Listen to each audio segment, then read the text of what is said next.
এইভাবে ইন্ট্রো করি না, কিন্তু আমি এখন ঝুলছি একটা গুহার 100 ফুট নিচে, যেটা মাটির নিচে 5 কিলোমিটার জুড়ে বিস্তৃত আছে। আর আমরা এটা পছন্দ করি বা না করি, যখনই আমি আর আমার বন্ধুরা মাটি টাচ করলাম, আমরা অফিসিয়ালি এখানে আগামী 7টা দিন কাটাতে চলেছি। বাবারে, এটা আমার জীবনে করা সবথেকে ভয়ঙ্কর জিনিস। প্রথমত, আমাদের এখন এখান থেকে অনেকটা দূরে যেতে হবে। কেন? যদি ঝড় বৃষ্টি হয় তাহলে এই পুরো জায়গাটা জলে ভরে যেতে পারে, আর সমুদ্রের মতো ঢেউ এসে সবাইকে ভাসিয়ে নিয়ে যেতে পারে। সেই জন্য আমাদের আরো ভিতরে যেতে হবে একটা বেস ক্যাম্প বানানোর জন্য। ভাই এটা পুরো পাগলাম। এটা একটা অন্য জগৎ মনে হচ্ছে। এই কেভ এন্ট্রান্সটা হয়তো দেখতে সুন্দর, কিন্তু দেখে যা মনে হচ্ছে আসলে তা নয়। আর আমরা হয়তো জানি না যে আগামী 7টা দিন আমাদের জীবনের সব থেকে কঠিন সময় হতে চলেছে, সব থেকে বাজে ডিসিশন। ঠিক আছে, আর কিছুক্ষণের মধ্যে অন্ধকার হতে চলেছে। ক্যাম্প না করলে আমরা বিপদে পড়বো। আমরা কোথায় যাচ্ছি সেটা কি বলবে? আমাদের ক্যাম্প সেটআপের জন্য একটা ফ্ল্যাট গ্রাউন্ড খুঁজতেই হবে। কেভের ভেতরে ঢোকার পরে আমরা এমন একটা জায়গা খুঁজে পেলাম যেটা অনেকটা উঁচুতে থাকায় আমরা জল থেকে সুরক্ষিত থাকতে পারবো। তার মানে এটা ক্যাম্পের জন্য পারফেক্ট। পারফেক্টটা একটু বেশি হয়ে গেল। মোটামুটি বলা যেতে পারে। ঠিক আছে, ক্যাম্পের জন্য মোটামুটি। প্রথম দিনের বাকিটা আমরা কাটিয়ে দিলাম আমাদের জিনিসপত্র আনতে। প্রত্যেকটা ব্যাগের ওজন প্রায় 80 পাউন্ড। আর যেমনটা তোমরা ফুটেজে দেখছো, আমরা এটা করতে 4 ঘন্টা লাগিয়ে দিলাম। এখান থেকে যাওয়া খুব কঠিন। তারপরে আমরা সবাই বেস ক্যাম্পে ফিরে গেলাম। ঠিক আছে, আমরা এখানে লাইট লাগিয়ে দিলাম। আমাদের সব জিনিসপত্র হোম বেসে চলে এসেছে। একটু ক্যামেরাটা ওদিকে দেখাবে? ওদিকটা কিন্তু ভয়ানক অন্ধকার, আর সবসময় এরকমই থাকবে। তাই আমরা ক্যাম্পিং গ্রাউন্ডের জন্য খুব বেশি কিছু করতে পারলাম না। কটা ফুটো করে দড়ি টাঙিয়ে দিলাম। এটা ধরো আর ওঠো দেখি।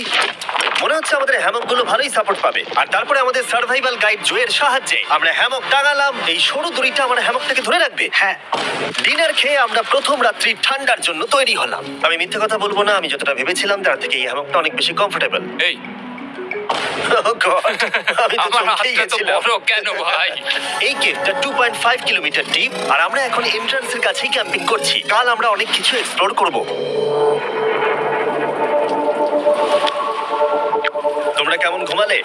ভয়ঙ্কর। ঘুমই হয়নি। এটা সত্যি একটা অস্বস্তিকর পরিবেশ। কেবের উপর থেকে অনবরত আমাদের উপরে জল পড়েই যাচ্ছিল, তাই উপরে একটা প্লাস্টিক চাপালাম, কিন্তু তাও আমাদের হ্যামকের উপরে জল পড়েই যাচ্ছিল। একটা আইডিয়া আছে, চলো শেল্টারগুলোকে ভালোভাবে তৈরি করি। আমার মনে হয় এই প্লাস্টিকগুলোকে জুড়ে দিলে আর জল পড়বে না। বাহ, তুমি তো জিনিয়াস। আমি শুধু একজন ইউটিউবারই নয়, ঠিক আছে? আমার হ্যামকটা এটার উপরে ঝুলছিল। মানে দেখো, আমি আরেকটু হলে হ্যামক থেকে নেমে পড়ে যেতাম। আর আমরা সেই সময় এটা বুঝতেই পারিনি যে এই গর্তটা প্রায় 40 ফুট গভীর। তাই যখন আমি আর শন প্লাস্টিকগুলোকে জুড়ছিলাম, তখন ম্যাক আর কার্ল এই গর্তটা কতটা ভয়ঙ্কর সেটা দেখতে গেল। আমার হ্যামকটা দেখতে পাচ্ছো? ওখানে আমি ঘুমোচ্ছিলাম। এদিকটা দেখো। আর যেহেতু এই কেভে সব একই রকম দেখতে, তাই আমাদেরকে ফলো করা অনেকটাই কঠিন ছিল। এই ম্যাপে তোমরা আমাদের হোম বেস দেখতে পারবে, আর দেখতে পারবে ওরা ওখান থেকে কত দূর হ্যাঁ, যাচ্ছে। এটা তো খুবই ভয়ঙ্কর। ভাই এটা পাগলামো। আর যখন ছেলেরা র্যান্ডমলি এক্সপ্লোর করছিল, তখন আমি আর শন ক্যাম্পে কাজ করছিলাম। এই স্লিপিং ব্যাগটা এখানে কেন পড়ে? কারণ এটার থেকে পিয়ের গন্ধ বেরোচ্ছে। ইয়া, এটার থেকে শেখা উচিত স্লিপিং ব্যাগ ভাড়া নিতে নেই।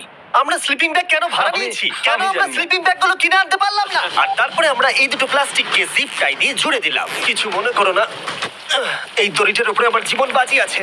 আর তখন ওইদিকে ম্যাকার গার্ল তখন ওই গর্তের মধ্যে। ও মাই গড, ম্যাক! আর শেষ পর্যন্ত ওরা একদম নিচে পৌঁছে গেল। এই! আমি তো ভাবলাম সবাই ক্যাম্প নিয়ে কাজ করবে। আমরা শুধু দেখাচ্ছিলাম জায়গাটা কতটা ভয়ঙ্কর।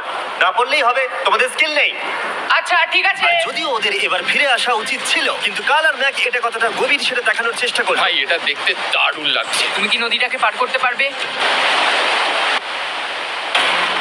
কিন্তু ওরা এটা জানে না যে এই রিভারটা এই কেভের গোটাটাই জুড়ে আছে। তার মানে এর মধ্যেও আমাদের কিছুটা সময় কাটাতে হতেই পারে। ওই তো ওরা এসে গেছে। এসো। তোমরা রান্না করে রেখেছো তো? হ্যাঁ, রান্না করেছি। ঠিক বলেছে। একটা নতুন বাড়ি, ঠিক বলেছি তো? একদম। এখন আমাদের একটা ছাদ আছে। আর এটা তো দারুণ। জিমি রান্না বেশ ভালোই আর করেছে। আমরা আমাদের ফায়ার পিটটাকে এই সুন্দর জায়গাটাতে নিয়ে এসেছি। জায়গাটা কেমন? বেশ গরম। আরামদায়ক। এই পাথরগুলো গরমটাকে ধরে রাখবে এবং ওপর থেকে যে পি পড়ছে সেগুলোকে আটকে দেবে। ওটা পি নয়। তাহলে ওটাকে কি বলবো? যদি জানি না, হয়তো বৃষ্টির জল হবে। না, এটা বৃষ্টি নয়, পাথর ইয়ে করছে। এই একটু উপরে দেখাও। তুমি মেঘ দেখতে পাচ্ছো? পাথর দেখা যাচ্ছে। এটা বৃষ্টি নয়, রক পি। Rock P. ঠিক আছে, রক পি। ঠিক আছে, এটা রক পি। আর একটা শুকনো রাত ঘুমিয়ে কাটাবার পরে আমরা ঠিক করলাম জো আমাদের সার্ভাইভাল এক্সপার্ট, তাকে নিয়ে আমরা কেভের শেষ প্রান্ত অব্দি যাব। Cave, cave! Cave, cave! Cave, cave! Cave! দেখা যাক আমরা কেভের কতটা গভীরে যেতে পারি। তোমরা কিন্তু মনে রাখবে আমরা সবেমাত্র কেভের এন্ট্রান্সের দিকেই আছি, আর আমাদের ইচ্ছা এই কেভের শেষ প্রান্ত অব্দি যাওয়া, অবশ্যই না মরে গিয়ে। ও মাই গড, এটা তো খুবই স্টিফ। আরে এটা তো সবে শুরু। আমরা কেভের আরো গভীরে এসেছি। তোমরা সবাই সাবধানে আসবে। এটা খুবই ছোট জায়গা, আমার মনে হয় না এখান থেকে আমি যেতে পারবো। কেভ এক্সপ্লোরের ইন্টারেস্টিং জিনিসটা হলো যা হোক করে আমাদের এই ছোট্ট ফাঁকগুলোর মধ্য দিয়ে এগিয়ে যেতে হবে। ও মাই গড, খুব ছোট জায়গা। তারপরেই খুব বড় একটা জায়গা আসবে, সেটা এতটাই বড় যে কিছু না দেখতে পাওয়ার জন্য এটা করতে হলো। ও মাই গড। এবার আমি সব দেখতে পাচ্ছি, এটা দুর্দান্ত। এটার তো অনেক আলো। ভাই জায়গাটা কতটা সুন্দর দেখো। বাপরে কি আলো, আমি তো তাকাতেই পারছি না। আমি তো অন্ধ হয়ে যাব মনে হচ্ছে। এ বাবা, এটা কি হলো? আমরা বোধহয় ঠিক মতো এটাকে ব্যবহার করতে জানতামই না। চলো এগিয়ে যাই। আর তাই আমরা এগোতে থাকলাম। এই যে এই জায়গাগুলো, এগুলো খুব ভালো ধরার এখানে? জায়গা। এগুলো ধরে এখান থেকে পা ঘুরিয়ে চলে আসতে পারবে। এইভাবে কি? একদম পারফেক্ট। জো সব থেকে ভালো কেভ গাইড। এভাবে কেউ গাইড করতে পারবে না। ঠিক আছে, এইবার ব্যাপারটা ইন্টারেস্টিং হবে। কি? এটা কি? এখান থেকে আমাদের ওয়েট শুট পরে সাঁতার কেটে যেতে হবে। গতকাল ম্যাক আর কার্ল এটা নিয়ে মজা করছিল, কিন্তু এই কেভে আমাদের পরের অ্যাডভেঞ্চারটা ছিল একটা প্রায় জমে যাওয়া নদীর মধ্যে। ও মাই গড, এটা তো পাগলামি! তার মানে আমাদের ওয়েট শুট পড়তেই হবে যাতে আমাদের হাইপোথার্মিয়া না হয়। আমরা এটা কেন করছি? এই এক্সপেরিয়েন্সটা তো জীবনে একবারই হবে। এটা করলে হয়তো আর নাও বেঁচে থাকতে পারি। আমাদের এই কেভের শেষে পৌঁছতে হলে আমাদের এই নদীর মধ্য দিয়ে, এই ছোট্ট ফাঁকগুলোর মধ্য দিয়ে সাবধানে ধীরে ধীরে এগিয়ে যেতে হবে। আস্তে আস্তে নামো, স্রোতের কারণে পা পেছনে টানতে পারে। ঠিক আছে, আমি তাহলে নামছি। তুমি ওই দেয়ালগুলো ধরে ধরে এগোতে থাকো আস্তে এটা তো আস্তে। খুব ঠান্ডা। তুমি পারবে জিমি। জানি না এখানে ঢুকতে পারবো কিনা। জিমি, এবার তুমি জল থেকে উঠে দাঁড়িয়ে পড়ো। Oh my God! এটা সত্যি একটা পাগলামি। এখানে কি ঠান্ডা! যখন তোমরা খুব ঠান্ডা জলের মধ্যে থাকবে তখন একটা পাথরকে ধরে এগিয়ে চলা খুব কঠিন হবে। Oh my God! এটা সত্যি পাগলামি। ম্যাক, কার্ল, চলে আসো। আমার ভয় লাগছে। চলো চলো, পারবে। এগোতে থাকো, পেছন দিকে তাকিও না। একবার দেখো আমরা কি করছি। কিন্তু এই বাধাগুলো এতটা কঠিন ছিল না সামনে যা আসতে চলেছিল তার তুলনায়। আমরা পেরেছি। কেভ কেভ কেভ এই, কেভ। একটা কথা শোনো, আমরা 10% আসিনি। তার মানে এখনো আমরা শুধুমাত্র সার্ফেসেই রয়েছি, আর শেষ প্রান্তে পৌঁছতে হলে আমাদেরকে আরো 2 কিলোমিটার যেতে হবে। যেরকম তোমরা দেখতে পাচ্ছ এখানে 24/7 বৃষ্টি হয়, তাই আমি একটা আড্ডা মারার জায়গা তৈরি করেছি যেখানে আমরা কেউ ভিজবো না। আমি ভাবছি আমি যদি এটা না বানাতাম তাহলে কি হতো। আমি নিশ্চিত যে ওদের একটা ভেজা পাথরের উপর শুতে হতো। আমাদের ক্রমাগত এগিয়ে যেতে হবে এবং শরীরটাকে ভিজে রাখতে হবে। ঠিক আছে। নইলে আমাদের শরীরের তাপমাত্রা কমে যাবে। এটা কঠিন কেন? সব থেকে বাজে ব্যাপার হলো আমরা যতটাই দিকে এগোবো ততটাই আমাদের পিছন দিকে ক্যাম্পে ফিরতে হবে। আমাদের পরের বাধাটা হয়তো জলের মধ্যে নয়, কিন্তু তার মানে এটা নয় যে সেটা সহজ হবে। আরে এটা কি মাকড়সার জাল? কিন্তু আমি মাকড়সা দেখতে পাচ্ছি না। তার মানে ওটা আমাদের উপরে আছে। আরে তোমার গায়ে, তোমার গায়ে। আমার বন্ধুরা বলতে বাজে, এই গেমটা মিস্টার বিস ভিডিওর মতো, যত এগোবে ততই কঠিন হবে। সত্যি কথা বলতে যদি আমাদের সাথে জো না থাকতো আমরা মরেই যেতাম। আর 3 ঘন্টা পরে জো আমাদের জন্য একটা বাজে খবর নিয়ে এলো। জল অনেকটা বেড়ে গেছে আর আমরা অনেকটা সময় লাগিয়ে ফেলেছি, তাই আজকে আমাদের আবার ক্যাম্পে ফিরে যেতে হবে। আমি মানবো না। তুমি সেফটি এক্সপার্টের কথা অমান্য করতে পারো না। আমি এটা মানবো না। সত্যি কথা বলতে আমাদেরকে ফিরতেই হতো, কারণ এর আগে আমরা শুট করতে অনেকটাই সময় নষ্ট করে দিয়েছি, তারপর ফ্লেয়ার নিয়ে খেলেছি, তাই আমরা ফিরে যাচ্ছি আর এই মিশনটা আমরা পরের দিন আবার শুরু করব। শন, আমরা এসে গেছি। আরে তুমি এখানে কি করছিলে? এখন তোমরা কেউ ভিজবে না। আমি তো জানতামই না এই লাইটগুলো আমরা এনেছি। এগুলো দারুণ লাগছে তাই না? দুঃখের বিষয় আজকে আমরা মাত্র 20% এগোতে পেরেছি, কিন্তু বিশ্বাস করো আমরা শেষ পর্যন্ত অবশ্যই যাব আগামী কয়েকদিনের মধ্যেই। আমার মনে হয় কোনোদিনই হবে না। আমরা ডে 4টা রেস্ট নেব আর ডে 5-এ চেষ্টা করব এই কেভের শেষ অবধি যাবার। দেখা যাক কি হয়। ডে 3-তে মজা হলো, কালকে আবার দেখা হচ্ছে।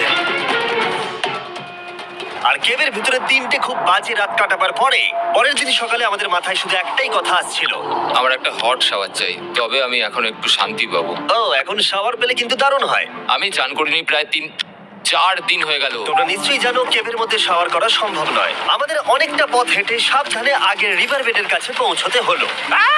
Oh my God!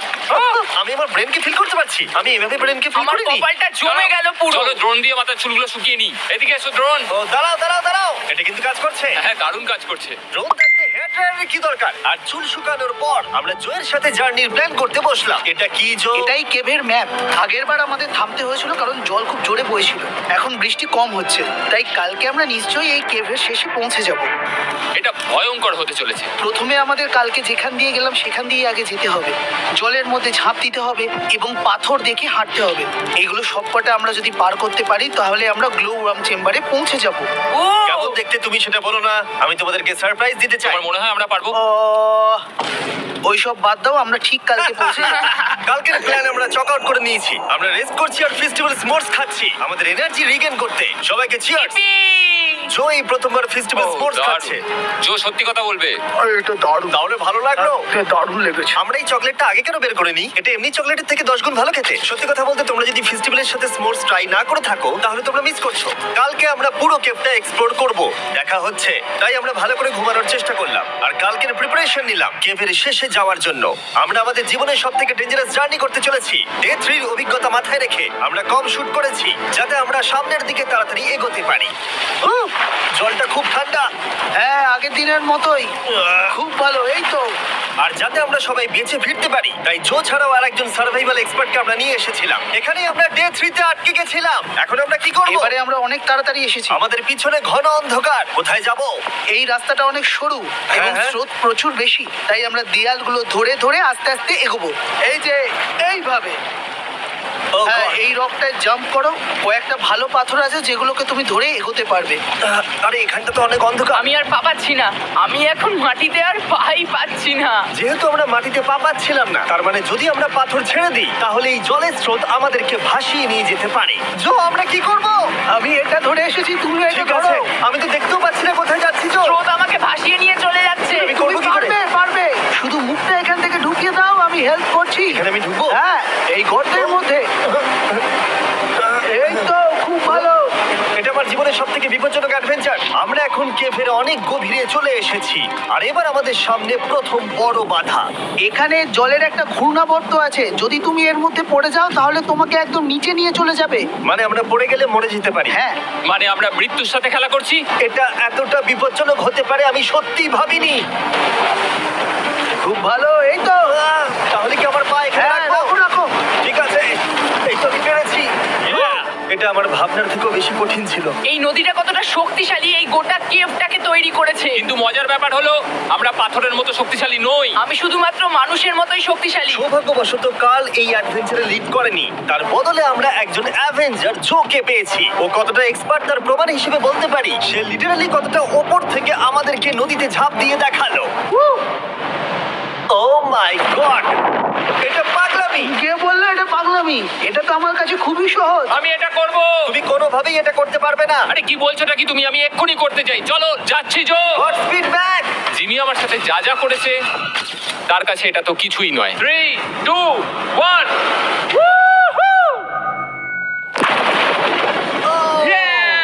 তুমি করবে? না, আমরা না এগুলো শেষ পর্যন্ত যেতে পারবো না। ও মাই গড, আমাদের নিচের দিকে যেতে হবে। আমরা সবসময় স্রোতের উল্টো দিকে কেন যাই? এখন শুধু আমি ভেসে ভেসেই যেতে পারবো, আর কিছু না। এই জলের তলায় অনেক ধারালো পাথর আছে, তোমরা সেগুলোকে দেখতে পাবে না, তাই সাবধানে পা ফেলবে। ও মাই গড, আবার এটা গভীর আরে হচ্ছে। আমার পা তো কিছুর উপরে রাখতে হবে। ছোট পাথরগুলোই একমাত্র বাধা ছিল না, মনে হচ্ছে আমাদের প্রতিটা পদক্ষেপে। ও ভাই, আমি কিচ্ছু দেখতে পাচ্ছি না। এটা খুব ভয়ঙ্কর। কেভটা আরো অন্ধকার হয়ে আসছিল এবং আরো সরু। আর তখন আমরা জানতাম না যে আমরা ফিনিশ লাইন অবধি পৌঁছতে পারবো কিনা। ও, আহ। আমি ক্লান্ত হয়ে পড়েছি। এই কেভে আরো কঠিন বাধা আসার আগে তোমাদেরকে আমি কিছু দেখাতে চাইবো। জো, তোমার ব্যাগটা দাও। Thank you. তুমি জানো এর মধ্যে কি আছে? না, জানি না কি আছে। Brand new mister beast lab swamp. সত্যি কথা বলছি, গত 5 ঘন্টা ধরে যেহেতু আমি অনেক পরিশ্রম করেছি, তাই কোনো মতেই এখন এটা আমি বলার মতো অবস্থায় নেই। তাই এটা শুট করার 1 মাস পরে আমি পুরো কেপ সেটটা তৈরি করলাম ফিউচার জিমি নেম ট্যাগ দিয়ে। তারপরে বললাম, হ্যাঁ আমি ফিউচার জিমি, আর আমি এখন তোমাদেরকে বলবো brand new toy line of mister beast lab swamp সম্পর্কে। এটা একটা কালেক্টিবল টয় লাইন, আর এখানে 119টা ইউনিক ডিজাইন ক্যারেক্টারও আছে যা তোমরা কালেক্ট করতে পারো। আর সবথেকে দারুণ ব্যাপারটা ব্যাপারটা হলো কোন ক্যারেক্টারটা তুমি পেয়েছো সেটা জানতে হলে এই টিউবে ওয়াটার দিয়ে নাড়াতে হবে আর তোমার সোয়ামস তোমার সামনে চলে আসবে। আর আমি এটা ডেমনস্ট্রেট করতে এই বিশাল বড় টিউবটাকে বানিয়েছি। এই টিউবটাকে জল দিয়ে ভরে দাও। তোমাদের এত জলের দরকার নেই, এটা অনেক বড় বলে এত লাগছে। ঠিক আছে, এটা এখন জলে ভর্তি হয়ে গেছে। এবার এটাকে একটু নাড়াতে হবে। এটা কি আর নাড়াতে হ্যাঁ হবে? হ্যাঁ, অনেক নাড়ানো হয়ে গেছে। এবার জল ঢালো এখানে। জো ঢালছে। আর জল ঢালার পরে তোমরা দেখতে পাবে তোমরা কোন সোয়ামটা পেয়েছো। এটা সব থেকে রেয়ার হাইপোক্রোম, যেটা মাত্র 1000টা বানানো হয়েছে। জো এটা তোমার, থ্যাংক ইউ সো এটা চাই। আর এটা তোমার। কাল কি নেবে? আমার কাছে দুটোই ছিল। আর আমরা শুধু সোয়ামেই থেমে নেই, আমরা এই অ্যাকশন ফিগার প্যান্থার গুলো বানিয়েছি যেগুলো এই ব্রিফকেসে আছে। আর এই সোয়ামের মতো এই মিউটেটর যখন তোমরা কিনবে দেখতে পাবে এর ভেতরে কি আছে। কোথায় কিনবো? ভালো হয়েছে জিজ্ঞাসা করলে। মিস্টার বিস্ট ল্যাব টয়েস এখন তোমরা পৃথিবীর সব জায়গায় পেয়ে যাবে। এগুলো সব বেরিয়ে গেছে, তোমরা গিয়ে কিনে নাও। আর কেবের মধ্যে অনেক সমস্যা পেরোনোর পরে আমরা ফাইনালি পৌঁছে গেলাম গ্লো ওয়ার্ম চেম্বারে। ভাই এবার খুব ভালো লাগছে। ঠিক আছে টিম, আহ, তোমাদের গ্লো ওয়ার্ম চেম্বারে স্বাগত। এ তো দারুণ। এটা দারুণ লাগছে। ভাই এটা পৃথিবী মনে হচ্ছে না এখানে একদমই। যে আলো তোমরা দেখতে পাচ্ছ সেগুলো আসলে ছোট্ট ছোট্ট বায়োলুমিনেসেন্ট গ্লো ওয়ার্ম তৈরি করেছে। এটা দেখতে অনেকটা মিল্কি ওয়ে গ্যালাক্সির মতো লাগছে। ওয়াও! আর এই মুহূর্তটা, এই ভিউ, সত্যি বলতে এই ট্রেকের সমস্ত ক্লান্তি যেন দূর করে দিল। এখানে অবধি পৌঁছানো যেন সত্যি একটা অ্যাচিভমেন্ট ছিল। কিন্তু এখন আমাদের যাত্রা শেষ হয়নি, কারণ আমাদের এখান থেকে এখন বেস ক্যাম্পে ফিরতে হবে। আজকে ডে 6 হতে চলেছে, এখনো ওরা আসেনি আর আমি খুব ক্লান্ত। আমার মনে হয় না আমি ভালো করে ঘুমোতে পারবো। ওদের জন্য খুব চিন্তা হচ্ছে। এই ট্রিপটা অনেকটাই সহজ ছিল কারণ আমরা স্রোতের সাথে ভেসে ভেসে যাচ্ছিলাম। আর যেহেতু তোমরা এই ট্রিপটা দেখেছো তাই আমরা এটাকে স্কিপ করলাম। কিন্তু সত্যি বলতে এই জার্নিটাও অনেকটা বেশি সময় নিল, কারণ আমরা ক্যাম্পে পৌঁছানোর আগেই 6 নম্বর দিন চলে এলো। শন, সবাই ঠিক আছে তো? আমার খুব চিন্তা হচ্ছিল। Happy day 6। ডে 6 খুব ভালো। এনার্জি বাড়াতে আমরা আগুনের উত্তাপ নিলাম এবং ফাইনালি আমরা কিছু খেতে পেলাম। এটা খুবই অ্যাডভেঞ্চারাস ডে ছিল। কালকে দেখা হচ্ছে, মানে আজকেই হয়তো। মনে এটা হয় ডে কোনোদিন 6 হবে না। নাকি আজকে, না আমি জানি না। এত বড় ট্রেক সম্পূর্ণ করার পরে শারীরিকভাবে চূড়ান্ত ক্লান্ত হওয়া সত্ত্বেও জানি না কেন কিন্তু আমি একদমই ঘুমাতে পারছিলাম না।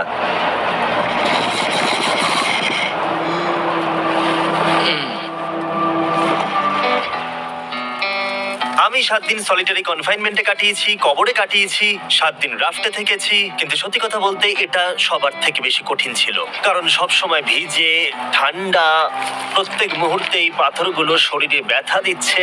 বেশিরভাগ সময়টাই এই কেভটা দুঃস্বপ্নের মতো ছিল। কিন্তু তোমার আর আমার মধ্যে জিমি! ইয়ো! গার্ড, আমাকে দেখতে পাচ্ছো? এটা পৃথিবীর সবথেকে উজ্জ্বল টর্চ। মজার মুহূর্ত অনেক ছিল।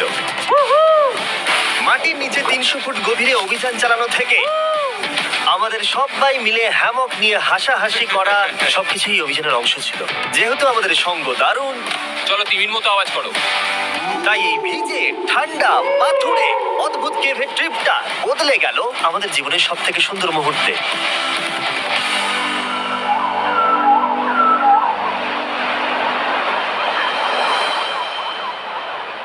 আমরা এখান থেকে যাব না যতক্ষণ না সবকিছু তোলা হচ্ছে। আর আমি সবকিছু বলেছি মানে সবকিছুই। চলো এবার বেরোনো যাক। আর যখন আমরা মাউথ কেভে আবার ফিরে এলাম, ভাই ওপরটা দেখতে দারুণ লাগছে। তখন জোয়ের জন্য একটা সারপ্রাইজ ছিল। বেরোনোর আগে জো, আমরা তোমার কাছে কৃতজ্ঞ। তাই এই নাও $50,000 নিউজিল্যান্ড ডলার, 10,000 করে প্রত্যেক জনের প্রাণ বাঁচানোর জন্য।